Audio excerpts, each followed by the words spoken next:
So, యూజువల్‌గానే ఇప్పుడు నిద్రకి సంబంధించి బోలెడ్ అని మనకి సోషల్ మీడియాలో రీల్స్ కనిపిస్తున్నాయి. లేకుంటే డాక్టర్స్ అనేవాళ్ళు కొంతమంది రీల్స్ చేసి పెడుతున్నారు. ఇది తినండి నిద్ర పడుతుంది. ఇది తాగండి నిద్ర పడుతుంది. స్లీప్ స్పెషలిస్ట్‌గా మీరేమన్నా చెప్తారా? సజెస్ట్ చేస్తారా?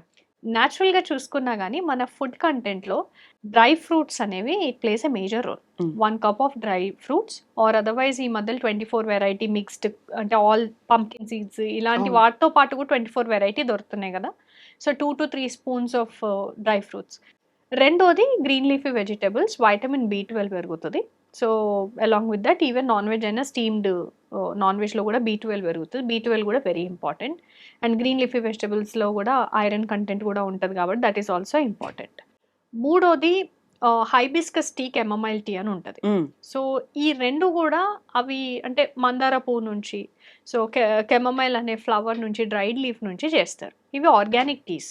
ఇవి స్లీప్‌ని ప్రమోట్ చేస్తాయి. ఓకే. సో, టీ అనగానే చాలామంది రొటీన్ టీయే తీసుకోవాలా, హ్మ్. ఆల్టర్‌నేటివ్ ఏదన్నా అన్నప్పుడు hibiscus and chamomile tea definitely promote చేస్తది. బనానాలో మెగ్నీషియం ఉంటది. సో, మెగ్నీషియం గూడా చాలా యూజ్ అవుతుంటది హ్మ్. స్లీప్ ప్రమోషన్‌కి. హ్మ్.